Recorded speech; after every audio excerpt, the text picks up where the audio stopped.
जय हो जय हो। कल हैंडल फिर भी नहीं आया। कल अहमद भाई ने कहा इंडिया जीतेगा, इंडिया जीत गया 7 विकेट से 7 रन से ही जीता। ऐसा मुकाबला हुआ, सख्त मुकाबला। आमिर भाई, आपने कहा था इंडिया नहीं पहुंचेगा सेमीफाइनल में, वो पहुंच के जीत के फाइनल में भी पहुंच चुके हैं। आज आपका इंस्टाग्राम और ट्विटर भरा हुआ होगा और ऐसी ऐसी बातें होंगी जो ना सिर्फ गंदी होंगी बल्कि फिजिकली इम्पॉसिबल। नहीं, वो तो लोग हैं, हम तो क्रिकेट पे बात करते हैं। क्रिकेट बहुत अच्छी हुई आपने देखा, और आज इंडिया कंप्लीट क्रिकेट खेला। बाकी इनके सारे मैच देख लें, ऐसी पूरे टूर्नामेंट वो क्रिकेट नहीं खेला, नहीं खेल राइट। वो अच्छी क्रिकेट खेले और जितना उनको क्रेडिट बनता है कम है। लेकिन आई थिंक मैंने प्रेडिक्ट अच्छी की थी टीम, क्योंकि इंग्लैंड अब कैच तो मेरे हाथ में तो नहीं है ना कि कैच छोड़ दो। अब एक इनफॉर्म बैट्समैन का कैच छोड़ेंगे जब वो 15 पे खेल रहे हैं, उसने 35 बॉलों पे 90 कर दिए, तो फिर यही डिफरेंस पड़ता है ना। और आप देख ले, आप 7 रन से हारे हैं। तो इंग्लैंड की एक तो फील्डिंग, मुझे लगता है दोनों टीमों में, अगर मैं ओवरऑल बात करूं, दोनों टीमों में जो डिफरेंस था, बॉलिंग दोनों की गंदी हुई है अपार्ट फ्रॉम बुमराह। वो तो आपने कल कहा था।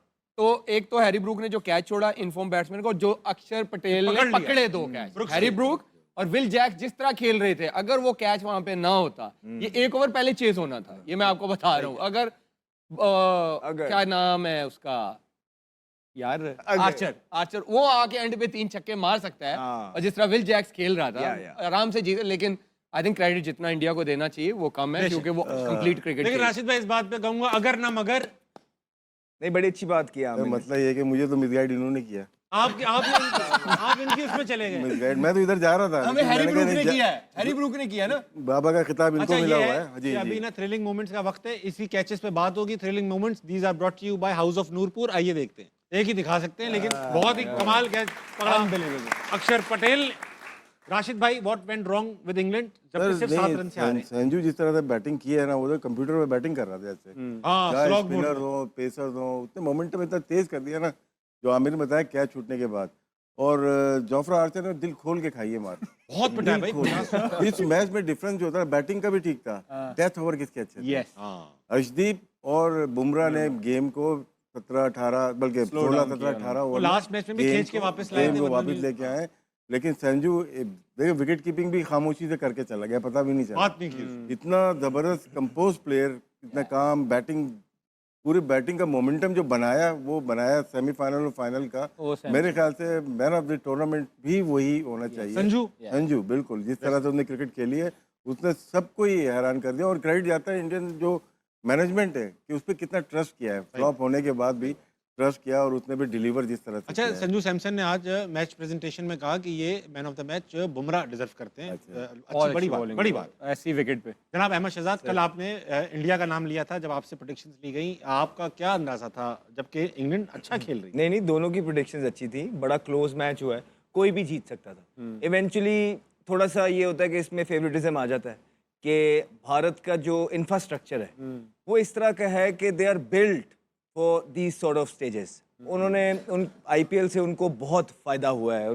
जिस तरह वो प्रेशर को अब्जॉर्ब करते हैं ना, जो इंडिविजुअल्स हैं, और क्रंच मोमेंट्स को जो अपनी तरफ लेके आते हैं, दैट इज़ फिनोमिनल। 200 पे खेल रहे थे, जोफ्रा आर्चर का ओवर था, उनको पता है कि विकेट अच्छी है, इंग्लैंड की बड़ी बैटिंग लाइन है, वो 250 तक जाना था, उन्होंने पूरा प्लान था। और उसके बाद जो सारी, तो संजू की भी बात कर दी, फिनोमिनल प्लेयर है, बहुत ज़बरदस्त क्रिकेट खेल रहा है, बड़े मैचेस के अंदर परफॉर्मेंस कर रहा है, बहुत अच्छे। लेकिन जो एंड वाले प्लेयर भी हैं, तिलक वर्मा की अगर आप बात करेंगे, तो जब जोफ्रा आर्चर का ओवर आया है, उसको पता था कि ये 2 फील्डर ऊपर हैं और ये यॉर्कर मारेगा विकेट के ऊपर। प्री मेडिटेट वो पीछे हुआ, अच्छी पोजीशन में रह के उसने यॉर्कर को फुल टॉस बना के उसमें छिक्का लिया। It was a very very good shot. फिर उसको पता था कि यहाँ से अब मैंने इसको छिक्का मार दिया है, आर्चर बड़ा बॉलर है, अब ये मुझे या स्लो करेगा या शॉर्ट करेगा। वो रेडी था, उस पोजीशन में था, उसने अगली बॉल पे फिर उठा के छिक्का। So these are the moment. वो एक ना, वो बहुत इंपॉर्टेंट मोमेंट था। अगर वो 250 पे फिनिश ना करते, देख ले 7 रन से हारे हैं। अगर थोड़ा सा हम होते तो शायद होता ही है कि यार 225 भी कर लिया, चलो बट ठीक है, बॉलिंग पे डाल देंगे। नहीं, उन्होंने एंड तक, उन्हें पता था कि हमने कुछ छोड़ना ही नहीं है, उनकी इतनी एबिलिटी है कि वो चेस कर सकते हैं। फिर आप ये देखें कि बुमराह का जो फैक्टर है, बहुत बड़ा फैक्टर है। उसने अंडर प्रेशर जो आज भी उसने अपने स्किल की एग्जीक्यूशन की है। 6 स्कोर देना सेकंड लास्ट ओवर के अंदर या थर्ड लास्ट ओवर के अंदर, मैच एक साइड 38 रह गया था। अब सेकंड लास्ट ओवर सबसे इंपॉर्टेंट ओवर होता है मैच का, वो आ गया उसके पास, पांड्या के पास, वो मेक और ब्रेक था। पहली बॉल पे उसको छिक्का पड़ा, यॉर्कर मारने गया, एग्जीक्यूशन में फ्लॉ है, बड़ा जबरदस्त उसने छिक्का मारा। उसके बाद वो 5 बॉल जो अगले उसने किए, उसको पता था कि यॉर्कर तो वो नेल नहीं कर सकता, लेकिन उसके बाद जो सबसे मुश्किल बॉल होता है वो लो फुल टॉस को पुट अवे करना होता है। वो लो फुल टॉस करता गया, लेकिन उसने जो है ना कोई शॉर्ट बॉल या स्लो बॉल या बाउंसर करने की ट्राई नहीं की। वो 9 रन्स पे जो उसने ओवर निकाला और आखिरी ओवर में बड़ा ज्यादा स्कोर रह गया था, वहीं से उसने गेम फिनिश किया। और दुबे का एक ओवर, क्योंकि हमने पहले भी कहा था कि उनका एक वीक लिंक है, दुबे को उन्होंने निकालना है, वो आज भी इतने स्कोर थे कि बच गया। ऑल इन ऑल मैंने आपको ये भी कल बोला था कि बड़ी टीमें जो होती हैं वो राइट मोमेंट पे पीक करती हैं, and India is peeking on a very very right time. 19th over था ना, जैसे बात की, ये बहुत इंपॉर्टेंट था। यहाँ पे अगर 15 रन बन जाते तो 22-23 रन रह जाते, और वो हो जाना था। वो हो जाने थे। रूबे करते हैं, अक्षर पटेल और करते। ब्रूक्स के आज 2 ब्लंडर्स हैं। हाँ। एक जो उसने कैच छोड़ा और एक आखिरी ओवर उसने जैक से करवा दिया। Yep. हाँ, ये 2 ब्लंडर, पांड्या खेल रहे हैं और तुमने ऑफ स्पिनर को बॉलिंग करवा दिया है। ये 2 ब्लंडर हो गए। हालांकि उसका पड़ा हुआ था किसका, ओवरटन ओवरटन का एक ओवर पड़ा हुआ था, लेकिन वो ऑफ स्पिनर को ले आया पांड्या के सामने आखिरी ओवर में। उसमें 18-19 हुआ है। लेकिन फिर भी you have to kill it, nail it.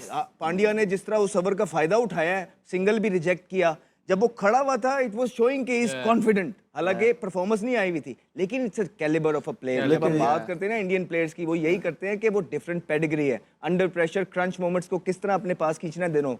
हाँ, इंग्लैंड ने बड़ा मुकाबला किया, बैथल ने जिस तरह से बैटिंग की, सिंगल हैंडेडली पूरा सबको लेके चला था हाथ में। अगर सैम करन थोड़ा सा साथ दे देता, थोड़ा सा, तो ये लेके भी जा सकते। आउटस्टैंडिंग बैटिंग, बहुत कड़क सेमीफाइनल हुआ, जैसा बनता था। लास्ट टाइम के सेमीफाइनल की तरह नहीं हुआ, न्यूजीलैंड साउथ अफ्रीका वाले में वन साइडेड। तो आबिश भाई, बेथल ये जो है, ये क्या टैलेंटेड प्लेयर है हमें यार। इसकी काउंटी में परफॉर्मेंस यू नो, आप देखो तो सही कि वो किस कैलिबर का मिडिल ऑर्डर है, राइट। एंड तक इतने बड़े चेज में हमें ये नहीं पता था कि कौन सी टीम जीत रही है। वो तो पांड्या का जब ओवर उसने अच्छा निकाल दिया, सेकंड लाइस, तो हमें हो गया कि हाँ यार अब आखिरी ओवर में इतना स्कोर नहीं होगा। ये सिलेक्शन कमेटी का क्रेडिट जाता है उनका। विदाउट 100 फर्स्ट क्लास के इनको इंटरनेशनल क्रिकेट में लाया। अभी सिडनी में 100 किया इन्होंने, फिर आज भी 100 किया।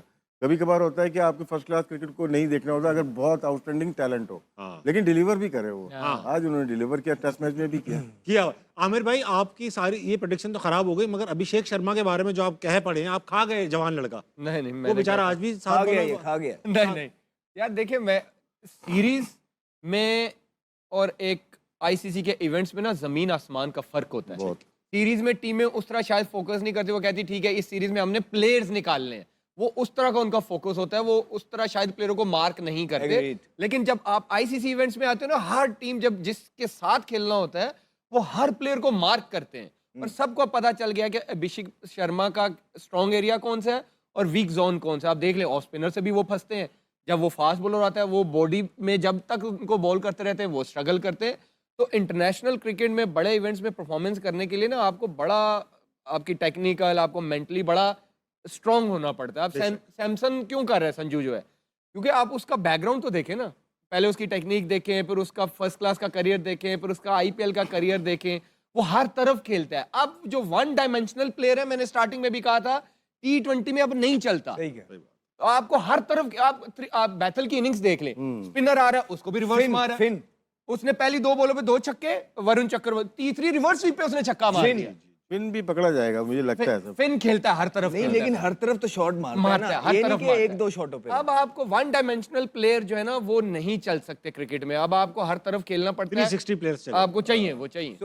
रास्ता सलमान अली आगा ने दिखाया सबसे पहले ऑफ स्पिन। अच्छा, मुझे हाँ वो मार्करम ने आउट किया एज अ बैटर। सॉरी, बोलो। नहीं, मैंने कहा मार्करम ने भी आउट किया, आज भी विल जैक ने आउट किया, नीदरलैंड वाले ने ऑफ स्पिनर ने दत्त ने आउट किया था।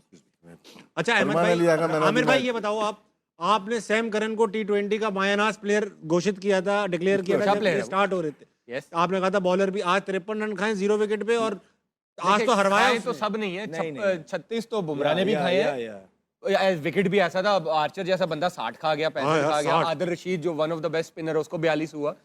सैम करन की अगर आप ओवरऑल परफॉर्मेंसेस देखें, जहां भी वो जाता है वो परफॉर्म करता है। ये कोई तुक्के से नहीं होता, वो जिस लीग में खेलता है परफॉर्म करता है। इंग्लैंड से खेल रहा है, परफॉर्म कर रहा है, तो प्लेयर तो वो है। आज नंबर नीचे हो गया था थोड़ा सा। अच्छा, ये बताओ 500 रन पड़े आज अहमद भाई 40 ओवर में, 40 ओवर में 500 रन पड़े हैं। क्या ये क्रिकेट के लिए अच्छा है? नहीं, क्यों नहीं अच्छा? देखिए, यू गॉट टू में बनते हैं।